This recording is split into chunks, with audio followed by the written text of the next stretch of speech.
귀에 빡빡해는 이슈 맛집 귀의 빡종원입니다. 최근에 평소 잘 이용하던 홈플러스가 없어진다 뭐 이런 청천벽력 같은 소리를 듣고 야 이거 불편해서 어떡하냐 이렇게 생각하시는 분들 아마 많이 계실 겁니다. 수원의 원천, 인천 계산, 대구 동천 같은 5개 매장은 당장 2달 뒤 11월에 문을 닫겠다고 했고요. 서울 시흥, 가양, 일산 이런 10개 매장은 또 12월에 폐점을 하기로 했어요. 한꺼번에 사람들이 많이 이용하던 홈플러스 매장 15개가 사라지는 거죠. 영업시간도 11시에 닫던 걸 10시로 당기기로 했거든요. 이거 정말 홈플러스가 역사 속으로 사라지나? 이렇게 아쉬워하는 분들도 많고, 아쉬움이 커질수록 이 지경을 만든 홈플러스의 대주주 사모펀드 운영사인 MBK에 대한 비판의 목소리도 커지고 있는 상황입니다. 자, 오늘은 제가 사실 지난주에 이 회사의 다른 업무로 출장을 갔다 올 일이 있어가지고 요 홈플러스 이슈 관련해서 저희가 몇 달 전에 올려놨던 이 MBK 사태를 다시 좀 요약을 해서 전해드리는 걸로 준비를 했습니다. 홈플러스 사태가 처음 터졌을 때 전해드렸던 MBK는 어쩌다 홈플러스를 이 지경으로 만들었는지에 대한 이야기를 오늘 다시 좀 정리를 해서 전해드리도록 하겠습니다.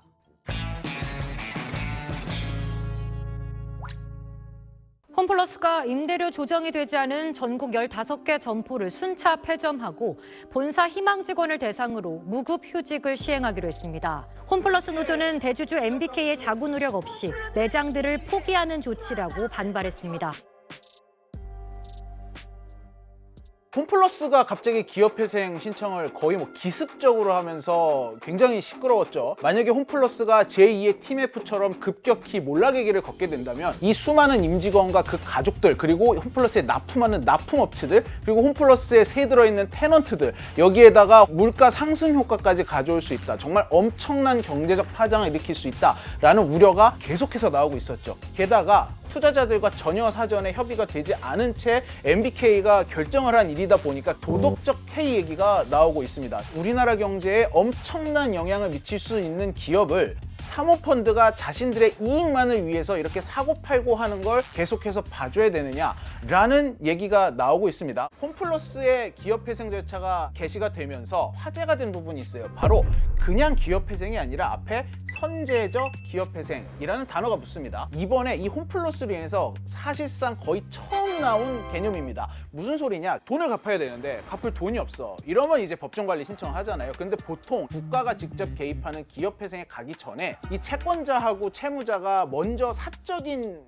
내고를 합니다. 이걸 워크아웃이라고 하는데 홈플러스 같은 경우는 이 워크아웃도 건너뛰고 곧바로 법원으로 달려갔어요. 심지어 어떤 상태였냐? 돈이 있었어요. 아직 자금이 남아 있음에도 불구하고 기업회생 절차를 신청을 했단 말이죠. 자, 이쯤에서 홈플러스를 인수했던 MBK 파트너스라는 사모펀드 운영사로 관심이 집중이 되고 있어요. 도덕적 해이다라는 얘기가 지금 나오는 거거든요. 조금 더 살펴볼게요. 왜 도덕적 해이라고 하는지. 일단 MBK가 동아시아 최대 사모펀드 운영사라고 하거든요. 홈플러스를 2015년에 MBK 파트너스가 인수를 했는데 이 당시에 인수 자금이 7조 2천억 원이었어요. 이때 이마트의 시가총액이 6조 원대였거든요. 2015년 생각해 보시면 오프라인에서 이마트가 절대 강자였고 홈플러스는 좀 많이 뒤처지는 2등이었어요. 그런데 그 이마트보다도 더 비싼 돈을 주고 인수를 한다고 하니 당연히 시장에서 야 이거 너무 비싼 거 아니야? 라는 목소리가 나오던 때였습니다. 그렇다면 MBK 파트너스는 이 막대한 자금을 어떻게 모집을 했을까요? 크게 3가지 방법으로 인수 자금을 끌어모읍니다. 첫 번째, 블라인드 펀드. MBK를 믿는 투자자들이 내 돈을 어디에 투자하든 니네 마음대로 해라. 뿔려만 다오 하면서 투자를 하는 거예요. 블라인드 펀드의 특징은 막대한 자금을 끌어모은 후에 이 자금을 여러 기업에 분산 투자를 합니다. 홈플러스를 인수하는 데 쓰인 MBK의 블라인드 펀드가 지금은 신한 라이프 생명보험이 된 오렌지 라이프도 인수를 했고요. 두산 공작기계, 일본 골프클럽인 아코디아 넥스트 등등등 이런 회사들을 인수를 했습니다. 홈플러스와 네파는 손실을 봤지만 이런 기업들은 나중에 큰 돈을 받고 다시 되팔았거든요. 이러면서 이 블라인드 펀드의 수익률이 많게는 26%까지 되는 걸로 보고 있습니다. 게다가 MBK 파트너스 같은 경우는 블라인드 펀드를 일으켜서 운용을 했잖아요. 운용 보수로 받아가는 금액만 해도 수천억 원에 달해요. 이것까지 이미 받은 데다가 홈플러스는 저렇게 됐지만 사모 블라인드 펀드 자체가 수익을 냈기 때문에 여기서 나오는 성공 보수가 또 있습니다. 이런 거를 다 합치면 MBK 파트너스는 솔직히 지금 홈플러스 빨리 손실 처리해도 아무 손해보는 게 없는, 자기네 빼갈 거 다 빼가놓고 투자자들에게만 손실을 떠넘기는, 한마디로 도덕적인 해이를 보였다라는 비판을 받고 있는 것이죠. 그런데 블라인드 펀드에서 수익이 났다고 그랬는데 지금 계속해서 국민연금이 손해본 얘기가 나오고 있잖아요. 뭐지? 이거 뭐지? 라고 궁금할 수 있어요. 자, 우리가 여기서 두 번째로 돈을 끌어모은 방법, 상환 전환 우선주 방식의 투자자들에 대한 얘기를 해볼 필요가 있어요. 상환 우선 전환주가 뭐냐면은 이 투자 금액이 부채로도 인식이 되고 주식으로도 나중에 전환이 되고 뭐 이렇게 한 가지 그냥 여기서 알고 넘어가실 거는, 국민연금은 홈플러스에다 투자를 한 거예요. 사모 블라인드 펀드의 LP 투자 형식으로 들어가지 않았습니다. 그런데 홈플러스가 지금 날아가게 생겼잖아요. 6천억 원을 넘는 돈을 여기다 넣었는데 얼마 전에 밝혔죠. 한 3천억 원 정도 회수했다고. 나머지 지금 3천억 원이 어떻게 될지 모르는 상황입니다. 기업회생 절차 신청했기 때문에 이자를 못 받을 확률은 거의 굉장히 높고요. 두 번째, 원금도 회수 못할 확률이 굉장히 높아졌습니다. 그런데 국민연금처럼 상환 전환 우선주로 투자한 데가 또 어디가 있느냐? 새마을금고, 수협, 행정공제 이런 어떤 국가기관들이 많이 투자를 했거든요. 그러니까 여기가 액수는 다르지만 지금 다 손해를 보게 생긴 거예요. 이거 다 국민 세금인데 어떻게 책임질 거야? 이렇게 하면서 비판을 받고 있는 거죠. 그냥 MBK의 블라인드 펀드에 투자를 했느냐 아니면 홈플러스에 투자를 했느냐에 따라서 지금 시비가 갈리고 있거든요. 근데 MBK가 어쨌든 이 금액을 마련한 주체인데 자기들은 그런 블라인드 펀드로 돈을 모은 거에서 수익이 나면 그만이고 나머지 방식으로 투자를 한 사람들이 뭐 돈을 잃건 어쨌건 상관없는 건가요, 그러면? 사실 냉정하게 말하면 그렇죠. 그리고 세 번째, 홈플러스 명의로 홈플러스 자산을 담보 잡혀서 대출을 받았습니다. 이게 이제 흔히 말하는 LBO 해가지고 2조 넘는 돈을 홈플러스의 명의로 받았어요. 그런데 홈플러스가 이 이후에 이 돈을 갚느라고 금융부채가 계속해서 늘어납니다. 그러다 보니까 우리나라에서 행한 적이 없다라고 불리는 선제적 기업회생 절차를 신청함으로써 자기들이 이익만 빼가려고 한다라는 비판을 받고 있는 거죠. 자, 그런데 이번에 지금 얘기한 것처럼 굉장히 비판이 많이 나오고 있음에도 불구하고 회생 절차를 개시하라라는 허가가 11시간 만에 떨어졌어요. 우리나라 전체 기업회생 역사상 이렇게 당일날 결과가 신속하게 난 게 전례가 없다고 합니다. 기록을 이번에 깼다고 해요. 이게 사실 요즘 트렌드라고 합니다. 주로 얘기를 한 게 그 병원에 입원하는 겁니다. 말기 암 환자가 돼서 입원을 하면 이거 고칠 수도 없거든요. 대표적인 게 작년에 있었던 TMF 사태인 거죠. 수억 원조차도 이제 마련하기 힘든 그런 상황에서 왔기 때문에 지금 M&A도 상당히 진행이 어렵고 파산을 많이들 유력하게 보고 있는 상황인데, 그런 상황이 되기 전에 좀 우리가 수술을 빨리 효율적으로 잘 끝내줄 테니 무겁지 않고 가벼운 상태에서 해줄 테니 일찍 들어와라 라는 것이고, 정준영 원장님 2월 달에 취임을 하셨지만 여러 도산법 세미나에서 이제 선제적 구조조정에 대한 필요성을 강조하셨고, 아마 회생법원에서도 그런 쪽을 감안했을 거라고 봅니다. 채권자 입장에서는 뭐 지금 당장은 내가 손해보는 것 같지만 예를 들어 뭐 근로자들의 일터 보장이라든가 국가경제 연쇄부도 방지라든가 이런 거를 위해서는 선제적 기업 구조조정이란 게 필요하고 더 당위적일 수가 있다. 이것이 이제 그 도산법의 새로운 좀 회생 절차의 패러다임이 될 수 있을 것 같다. 저희 같은 도산 전문가들은 그렇습니다. 실제로 이번에 법원에서 기업회생 절차 승인을 하면서 메리츠라거나 아니면 뭐 국민연금 같은 투자자들, 니네는 사정이 좋으니까 좀 참아 하고 여기는 동결을 시켰는데, 물건 납품하고 대금 받아가야 되는 거 있잖아요. 이게 상거래 채권인데 상거래 채권 같은 경우는 계속해서 지급을 하도록 풀어놨거든요. 법원이 약간 이 채권의 지급의 우선순위를 결정을 하면서 약간 워크아웃식으로 풀어줄 건 풀어주고 하면서 전체적인 경제가 이 극한의 불안으로 가지 않는 길을 선택한 게 아니냐는 얘기도 나오고 있습니다.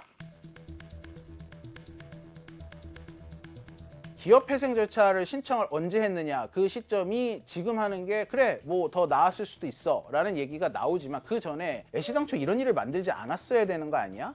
라는 질문이 나올 수밖에 없습니다. 물론 단순히 투자를 실패했다고, 경영을 실패했다고 그것만으로 MBK를 욕하는 건 아닐 거예요. 그럼 왜 이렇게 여론이 나빠졌느냐? 2015년 홈플러스를 인수하던 시점이 온라인 커머스가 굉장히 뜨기 시작을 하던 때입니다. 반면 오프라인 유통이 점점 어려워질 것이다 라는 전망이 나오기 시작한 딱 그 시점이에요. 이때 이마트의 시가총액보다도 더 비싼 엄청난 금액을 주고 홈플러스를 인수를 했잖아요. 그걸 보고 시장에서는 야, MBK가 MBK가 기가 막힌 운영 방법이 있나? 정말 운영 잘해야 될 텐데 라는 기대감도 좀 있었습니다. 그런데 그 이후에 딱히 이렇다 할 뭘 보여준 게 없었죠. 계속해서 하향세를 걷다가 인수 3년 만인 2018년에 뭘 가지고 나오느냐, 리츠 상장을 하겠다라고 들고 나옵니다. 자, 리츠가 무슨 뜻이냐, 부동산 투자 신탁 회사라는 뜻이에요. 자, 이거 쉽게 말하면 내가 가지고 있는 부동산을 다 모아가지고 주식회사를 만들어서 이 주식시장에 상장을 시킵니다. 그래서 이 주주들을 끌어모으는 거예요. 주식이 오르면 이 시세 차익을 챙길 수 있고 투자자들이, 그 다음 월세 수익을 투자자들하고 분배를 합니다. 요게 리츠라는 비즈니스 모델이거든요. 자, 그런데 궁금하죠. 홈플러스는 자기네 건물에서 자기네가 운영을 하고 있었어요. 월세가 어디서 나와? 할 수 있잖아요. 그래서 MBK가 내세운 거는 홈플러스 리츠라는 회사를 만들어요. 그리고 기존의 홈플러스가 홈플러스 리츠에 자기네 매장을 다 팔아요. 그리고 여기 월세를 들어가는 겁니다. 요 방법을 생각을 해낸 거예요. 이게 정부 허가까지 받았어요. 이 정도 대규모 리츠가 우리나라에 없었었고, 사모펀드가 자기네가 인수한 회사를 가지고 리츠를 상장을 했던 전례가 없기 때문에 전문가들이 꽤 놀랐거든요. 아니, 저런 방법이? 아니, 결국은 저거였어? 막 이랬어요. 왜냐? 이게 결국 부동산 장사하겠다는 얘기거든요. 홈플러스가 이렇게 되면 어떻게 됩니까? 지금까지는 내지 않던 월세 부담을 갑자기 지게 됩니다. 이게 단기적으로 굉장히 부담이 될 수 있어요. MBK가 지금 추진하고 있는 리츠 매각이 성사되고 부동산이 매각되면 홈플러스는 진짜 껍데기만 남게 됩니다. 버는 족족, 임대료 내기 바쁘고 투자는 일체 없는, 언제 문 닫아도 이상하지 않는 홈플러스. 경쟁에서 이기기는커녕 버티지도 못할 것입니다. 홈플러스를 정상적으로 계속 경영하고 지속적으로 성장시킬 의지가 있습니까?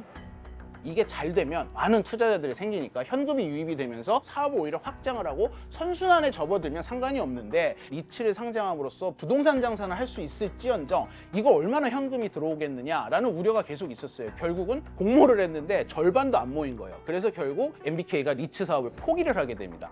게다가 리츠 상장이 무산이 된 후에 본격적으로 이 점포 매각을 하기 시작을 해요. 그런데 어떤 점포를 매각했겠어요? 장사 잘 되는 점포를 매각을 했겠죠.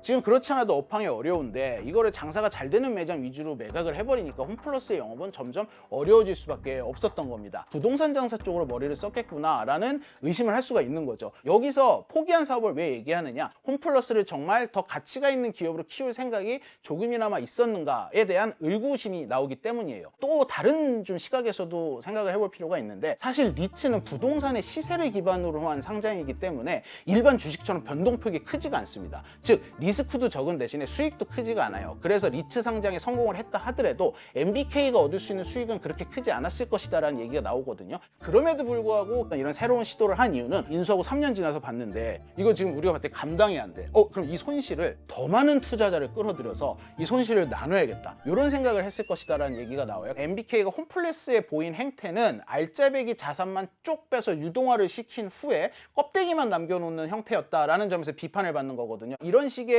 영업을 홈플러스뿐만 아니라 다른 곳에서도 보여주다 보니까 이번에 이게 한꺼번에 과거의 일까지 지금 전부 다 끄집어내져서 파묘가 되고 있거든요. 대표적인 이게 네파입니다. 네파. MBK가 네파를 인수하던 당시에 1,000억 원 정도의 흑자를 내던 기업이 지금 이 1,000억 원 정도의 적자로 전환이 돼버렸습니다. 영화 엔지니어링, 여기도 굉장히 잘 나가던 이 강소 기업이었는데 큰 폭의 적자를 보면서 결국은 법정 관리에 들어갔습니다. 케이블 TV 사업자였던 딜라이브, CNM이라는 곳도 있었는데 여기도 마찬가지고요.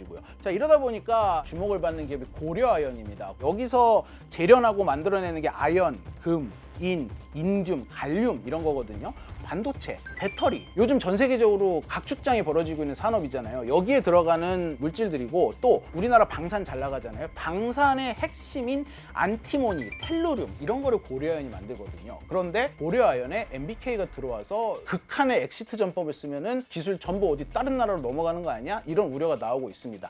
연예인들이 그러잖아요. 뭐 사고 치고 나면 더 좋은 연기, 좋은 노래로 보답하겠습니다 이러는데, 얘네도 보면은 다음에 더 좋은 투자로 보답하겠습니다 이러면서 CJ 지금 바이오 또 인수 추진하고 있잖아요. 그런 행태가 비슷해 보이네요. 그렇죠. 살짝 좀 잡음이 나왔던 게 아까 얘기했던 딜라이브 투자에 굉장히 큰 이 실패를 한 후에 요때 투자에 참가했던 기관 투자자들이 보이콧하겠다 이런 적이 있었거든요. 이래서 뭐 MBK 입장에서는 이번 홈플러스의 기업회생 절차가 좀 뼈아픈 부분이 있을 거예요. 하지만 투자자들이 영원히 MBK랑 손 안 잡을 것이냐? 사실 MBK만큼 큰 이 사업권을 물고 오는 이 사모펀드가 많지 않거든요. 만약에 정말 매력적인 뭐 10조짜리 프로젝트 들고 온다? 다시 들어올 거예요. 자, 그러면은 선제적 기업회생에 들어간 홈플러스의 미래는 어떻게 될 것이냐. 지금 하나 기대하고 있는 건 온라인 영업의 확대예요. 실제로 홈플러스가 기업회생 절차에 들어간 후에 경쟁사인 이마트와 롯데마트 주가가 많이 올랐거든요. 이게 단순히 경쟁사 하나가 꼬꾸라져서가 아니라 꽁꽁 묶여있는 이 온라인 규제를 좀 풀어주지 않겠느냐, 온라인 판매를 좀 할 수 있게 해주지 않겠느냐, 이런 기대감이 스멀스멀 나오고 있습니다. 물론 그 갈 길이 너무 멀기 때문에 얼마나 효용성이 있는지, 얼마나 실현 가능성이 있는지 모르겠지만, 그렇게 된다면 MBK가 운영을 좀 더 할 수도 있겠죠. 그런데 아마 그거보다는 요번에 기업회생 절차를 통해서 털어낼 거 다 털어내고 얼른 팔려고 할 텐데, 사실 홈플러스 정도 되는 덩어리를 우리나라에서 살 기업은 없습니다. 그러다 보니까 중국 자본이 사가는 게 아니냐라는 얘기가 나와요. 특히 알리테모, 우리나라의 배송 기지를 갖고 싶어서 안달인데 달려들지 않을 이유가 없습니다.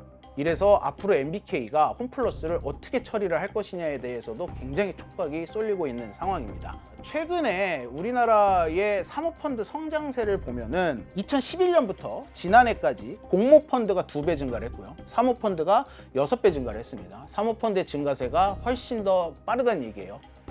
우리나라가 요즘 좀 경제가 힘들고 어려운 기업이 많이 나오잖아요. 이 중에는 사실 굉장히 알짜 기업들도 많습니다. 외국계 사모펀드들이 이런 기업 사냥에 나설 가능성이 굉장히 높아지고 있어요. 그럼 막아야 되는 거 아니냐?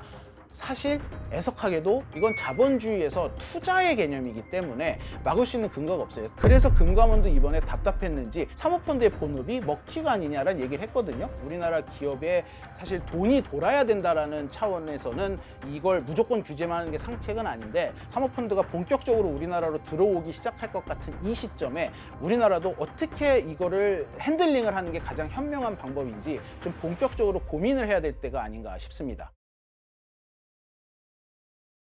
대형마트가 일요일날 쉬면 전통시장이 살아난다.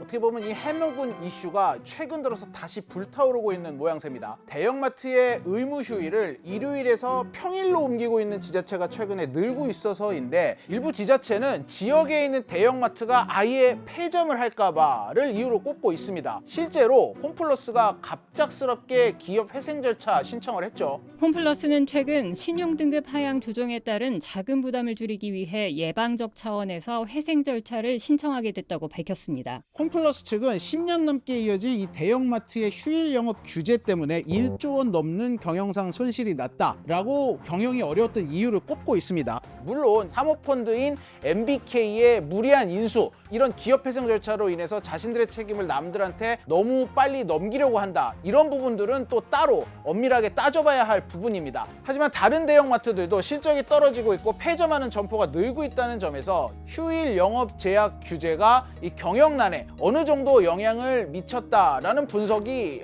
무리한 얘기는 아닌 걸로 보입니다. 이런 논의가 활발하게 진행되고 있는 것과 반대로 국회에서는 면세점, 백화점, 여기 아울렛, 뭐 이렇게 규모가 있는 공공이용시설을 전부 다 일요일날 문을 못 열게 하자라는 법안까지 지금 올라가 있습니다. 마트 노동자들은 당장 가족들과 함께 주말도 보낼 수 없는 처지입니다. 이게 도대체 어떻게 돌아가고 있는 걸까요? 마트가 쉬면 전통시장이 살아난다 근황, 오늘 한번 제가 취재해봤습니다. 이렇게 불이 붙은 직접적인 계기가 된 거는 2월 초에 서울의 관악구가 관내 마트의 의무 휴업일을 일요일에서 수요일로 옮기면서입니다.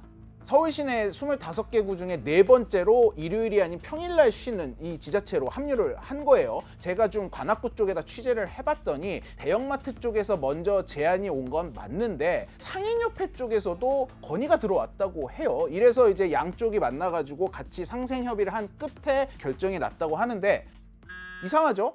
휴일에 마트가 열면 전통시장이나 골목상권은 죽는 것처럼 약간 명제화가 돼 있는데 왜 상인들이 이렇게 휴일을 평일로 옮겨주세요 라고 했을지 궁금했습니다. 일단 관악구의 사정을 좀 살펴보면은요, 백화점이 하나 있습니다. 롯데백화점이 있고 마트도 딱 하나 있습니다. 홈플러스가 있는데 롯데백화점 관악점이 실적 최하위 10개 점포에 들어가면서 몇 년 전부터 계속 여기를 폐점하냐 마냐 얘기가 나오고 있거든요. 근데 홈플러스 남현점 같은 경우가 여기도 지금 사정이 유독 좋지 않다고 해요. 이 홈플러스마저 폐점을 하게 되면은 이제 관악구에는 대형 쇼핑시설은 남지 않게 되는 이런 초유의 상황이 벌어질 수가 있는 거죠. 백화점 하나가 폐점하면은 그 인근 상권은 완전히 공동화가 진행이 돼버립니다. 결국은 상권이 전반적으로 다 침체되는 이런 결과를 초래할 수 있다라는 위기의식이 상인들 사이에서도 공감대가 형성되고 있다라고 지자체에서 밝히더라고요. 그런데 이게 왜 논란이 됐느냐? 바로 마트 노조가 반발을 하면서입니다.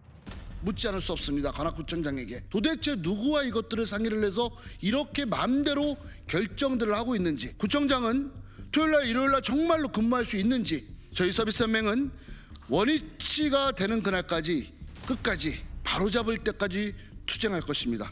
게다가 국회에서도 이미 마트의 의무 휴업일을 더 탄탄하게 조이는 법안이 발의가 돼 있거든요. 이게 도대체 어떻게 돌아가고 있는 걸까요? 애당초 이 법안의 취지가 골목 상권 보호였기 때문에 이 골목 상인들의 입장에서 먼저 한번 따져볼 필요가 있습니다. 법으로 공휴일날 의무휴일을 지정하라고 돼 있지만 예외 조항이 있어요. 지자체장이 협의를 통해 가지고 평일로 바꿀 수 있다라고 약간의 여지를 주고 있습니다. 그러다 보니까 휴일에서 주중으로 바꾼 지자체가 현재 우리나라 전체 229개 지자체 중에 76개쯤 됩니다. 이게 정부 발표인데 지금 약간 달라졌을 수 있어요. 10여 년 사이에 무슨 변화가 있었길래 상인들이 이렇게 생각을 바꾸게 된 걸까요? 요즘 지역 상인들이 가장 두려워하는 게 뭔지 아십니까? 상권이 공동화되는 겁니다. 이 슬럼화되는 건데 이게 무슨 소리냐? 코로나 이후에 이 매장들이 문을 닫는, 영업을 종료하는 시간이 굉장히 빨라졌잖아요. 지역 상권에 불이 일찍 꺼진다는 소리예요. 그렇지 않아도 하루에 절반도 못 채우고 가라앉는 이런 곳이 많은데, 이러다 보니까 최근 1층에 입점하는 매장으로 가장 각광받는 게 다이소하고 올리브영이라고 합니다. 생각해보세요. 다이소하고 올리브영은 아주 늦은 시간까지 불을 켜놓는 매장들이에요. 일종의 초롱불 역할을 하는 겁니다. 여기 상권은 늦게까지도 열려 있어요. 이런 인상을 주면서 그 주변에 영업을 하고 있는 느낌을 항상 확 주거든요. 이렇게 가장 상인들이 신경을 쓰는 게 얼마나 상권이 공동화되지 않고 불이 늦게까지 켜져 있느냐인데, 이러다 보니까 대형마트가 주는 효과를 결코 무시할 수 없는 상황이 된 겁니다. 이런 논리로 실제로 한 2019년부터 경기도의 지자체들부터 주말에 갈 것 없는 서울 시민들을 경기도로 빨아들이겠다라는 계산에서 마트의 의무 휴업을 평일로 바꾸는 움직임이 시작이 됐어요. 이게 경기도니까 가능했던 건데 서울이랑 붙어 있잖아요. 은평 롯데몰이 있거든요. 여기에서 한 2km 정도 떨어져 있는 곳에 고양 스타필드가 있습니다. 근데 고양시는 경기도고 은평구는 서울시죠. 고양 스타필드는 일요일날 문을 여는데 반해 은평 롯데몰은 일요일날 문을 닫아요. 두 개 다 비슷한 시점에 오픈한 점포인데, 고양 스타필드는 주말에 사람들이 많이 오면서 활성화됐고요. 이사주에 서울 고객들이 왕창 늘어나요. 거의 2배 이상 늘어납니다. 이사주 시는 은평 롯데몰은 불과 3km밖에 안 떨어져 있는데 밀리는 거죠. 그러니까 서울에서 쇼핑 못한 사람들이 이제 경기도로 가는 거죠. 이러다 보니까 휴일날 하루 닫는 거에 대한 효과도 그렇지만 마트가 아예 폐점을 했을 경우에 어떤 영향을 가져올 것이냐에 대한 연구도 나오거든요. 2020년에 롯데마트가 도봉점과 구로점에 폐점을 한 이후에 반경 2km 주변 상권의 매출액이 주중에는 5%, 주말에는 7.8%가 감소했다고 해요. 주말이 유동인구가 더 많으니까 더 많이 감소를 했겠죠. 과거에는 대형마트의 폐점이라고 하는 부분들이 사실상 일어나지 않았기 때문에 대형마트가 문을 닫으면 대형마트 직원들이 일자리를 잃게 되겠지 정도 수준의 논의만 있어 왔습니다. 다만 이제 대형마트가 이제 폐점을 하는 경우들이 최근 3년 사이에 늘어나게 되고, 그러면서 실제 대형마트 폐점의 효과 자체를 들여다봤더니 대형마트 의무 휴일과 같은 규제 효과보다는 폐점으로 인한 그 파급 효과라고 하는 부분들이 굉장히 크기 때문에, 특히 지역 상권에 미치는 영향들이 크기 때문에 실제로는 이런 부분들에 대한 우려들이 큰 것 같습니다. 이번에 홈플러스가 기업 회생 절차에 들어가면서 인터넷에 돌고 있는 폐점할 가능성이 높은 점포들의 목록입니다. 꼭 홈플러스가 아니더라도 이런 대규모 상가 하나가 폐점을 하면 그 지역의 소비자 불편은 말할 것도 없거니와 상권 전체가 출렁이는 결과를 가져오게 됩니다. 평소에도 백화점 휴점하면은 사람들이 많이 안 오거든요.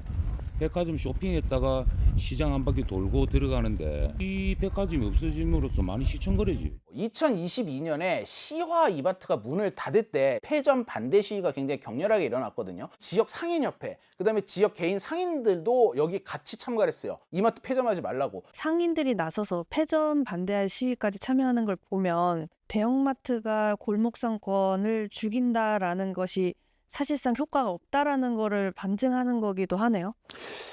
그렇죠. 그런데 이게 약간 조심스러운 부분이 있습니다. 사실 그 명제가 정말 확실하게 증명이 됐다면 지금 이 법은 당장 다 사라져야겠죠. 근데 그러지 않고 있지 않습니까? 그 이유가 지자체마다 이 상황이 다 다르기 때문입니다. 예를 들면은 2023년에 대구하고 청주가 비슷한 시기에 의무 휴일을 평일로 옮겼어요. 상권이 그 이후 어떻게 변했나를 연구한 논문이 최근에 나왔거든요.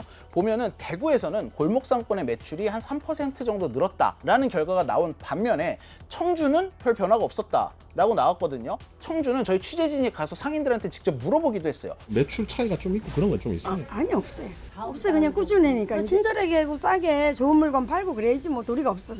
마트 같은 거, 대형백화점 같은 거 그거보다는 홈쇼핑이나 뭐 이런 데 더 타격이 큰 것 같아요. 젊은 분들이 안 나오니까. 같은 정책을 펼쳤는데도 지자체별 상황에 따라 뭐 인구수에 따라 정말 많은 요소 중에 일부가 바뀌기만 해도 상황이 확확 달라지다 보니까 모든 의무 휴업일을 평일로 옮기거나 아예 의무 휴업일 자체를 없애야 된다라고까지 주장하는 전문가는 많지 않습니다. 중앙에서 일괄적으로 다 전국을 통제할 것이 아니라 지자체별 상황에 맞춰야 된다라는 얘기가 최근에 나오고 있는 거죠.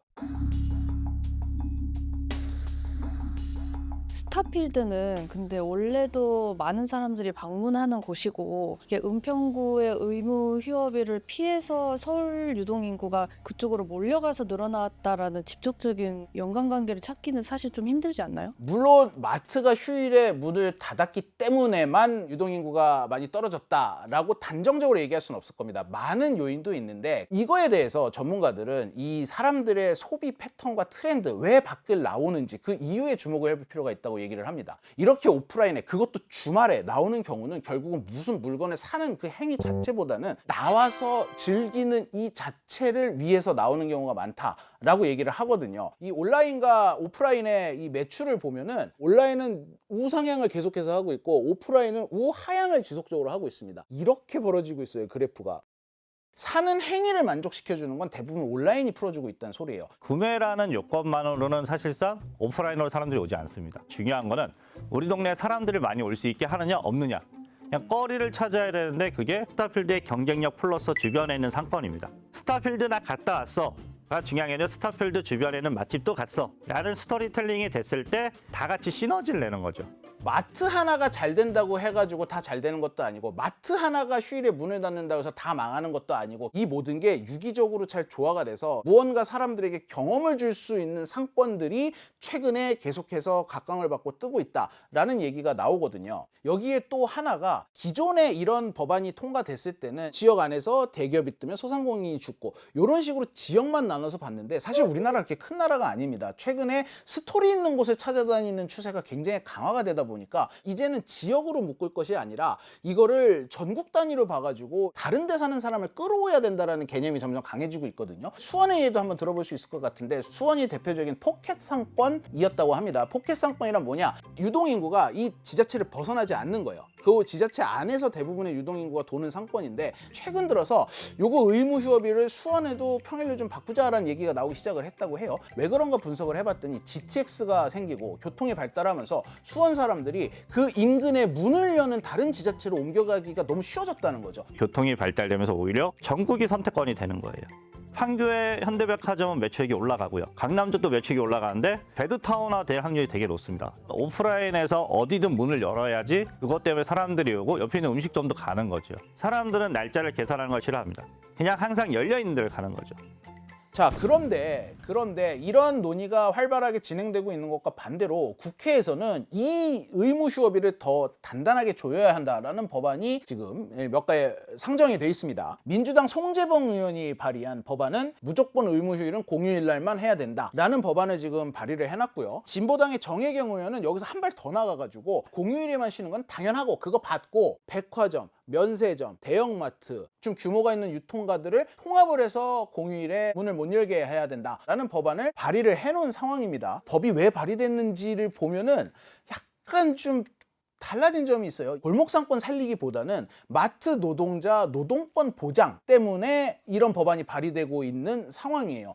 대구, 부산, 청주시 등 일부 보수 지자체에서는 실제 평일 변경이 되기도 했습니다만 이렇게 민주당 지자체장이 나서서 평일 변경을 한 사례는 관악구가 처음입니다. 관악구청장의 의무휴업 평일 변경은 기존 민주당의 입장과도 맞지 않습니다. 한 달에 2번 가족들과 함께 마음 편히 쉴 수 있는 일요일마저 빼앗겨야 되겠습니까? 마트 노동자분들의 이제 노동권, 건강권 물론 굉장히 중요한데 본래 취지가 그게 아닌데 다른 이유로 강화하겠다라고 하는 거는 그냥 코에 걸면 코걸이, 귀에 걸면 귀걸이 이런 느낌이거든요. 그래서 대형마트는 절대 휴일에 열면 안 된다라는 결론은 정해져 있고 근거가 계속 좀 바뀌는 게 아니냐 이런 얘기도 나오거든요. 마트 노동자들의 휴식권이라고 하는 부분들은 굉장히 중요한 부분이라고 생각은 됩니다. 다만 조금 분리되어야 되는 문제라고 생각을 하는 부분이 쿠팡 같은 경우에도 근로 조건이 굉장히 나쁜 환경이다 이런 부분들이 좀 문제가 되었고 노동 환경의 개선이라고 하는 부분들은 어디라도 다 중요한 부분이거든요. 대규모 점포에 대한 규제라고 하는 부분들이 온라인 유통의 성장과 함께 시장 자체에서의 실효성 자체가 크지 않다라고 판단하시기 때문에 다른 이유들이 나타나는 것 같습니다. 게다가 최근에 성장세만 봐도 그렇고 만약에 규제로 인해서 소상공인이 살아날 수 있다면 온라인을 규제하는 게 맞지 않아? 대형마트만 계속해서 조이는 이유가 있을까라는 생각이 듭니다. 이에 대해서 뭐 전문가들이 이렇게 얘기를 해요. 정치적으로 가장 직관적인 효과를 얻어낼 수 있기 때문에 라고 얘기를 합니다. 보통 특정 업종을 규제를 하면은 이 업종이 이 규제를 풀기 위해 희생을 합니다. 대형마트 같은 경우는 상생기금 이런 식으로 기금을 내놓고 있죠. 근데 이 기금이 쓰일 곳이 너무 명확합니다. 골목상권과 전통시장이에요. 그런데 온라인은 보세요. 온라인을 규제했어요. 쿠팡에서 상생기금을 내놨어. 쿠팡으로 손해보는 건 전통시장뿐만 아니라 지금 대기업도 마찬가지라고 주장을 하고 있는데 그럼 이거 어디다 쓸 거예요? 이거 어느 지역구에서 가져갈 거예요? 알 수가 없어요. 온라인을 규제해서 얻을 수 있는 정치적인 효과보다 대형마트를 규제해서 얻을 수 있는 정치적인 효과가 훨씬 직관적이고 크다 보니까 정치권에서는 관성적으로 대형마트 조이기를 시도하려고 한다라는 지적도 나오고 있습니다. 정치인이니까 어쩔 수 없겠지만 법을 그렇게 정하면 안 되는 거 아닌가요? 최근 유통업계에서 나오는 말이 지역상권 활성화라는 말이 사실상 이제는 사장됐다고 해요. 트렌드가 지역상권 유지로 바뀌고 있다고 해요. 지금 오프라인이나 이런 데 제가 뭐 강제 프로젝트나 이런 걸 하면서 느끼는 게 침체되는 속도가 너무 빨라요.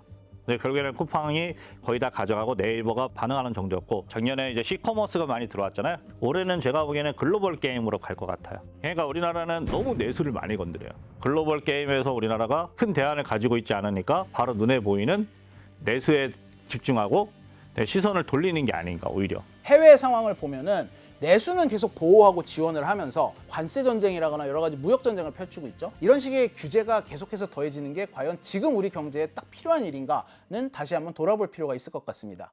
이번 사태의 핵심 원인은 아니지만 유통업계가 정치권을 향해서 다시 한번 고려해봐달라라고 얘기를 하는 이 휴일 의무 영업 관련 정책에 대한 이야기도 같이 준비를 했거든요. 자, 오늘 영상 보시고 홈플러스라거나 휴일 의무 영업에 관련해서 궁금하게 있으신 시청자분들은 댓글로 질문해 주시면 더 열심히 준비해서 다음 시간에 전해드리도록 하겠습니다. 이번 주는 따끈따끈한 새 소식으로 찾아뵙지 못한 점 너그러이 양해해 주시고요. 다음 주에 또 재밌는 소식 준비하고 있으니까 다음 주에는 새 뉴스로 찾아뵙도록 하겠습니다.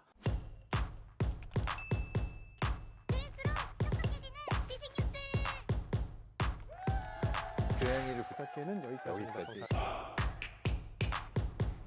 다이어트도 칼로리 신경 쓰지 말고 드세요. 대신에 키토식을 해보세요. 이게 빡종원. 스브스 프리미엄 지금 다운로드하세요.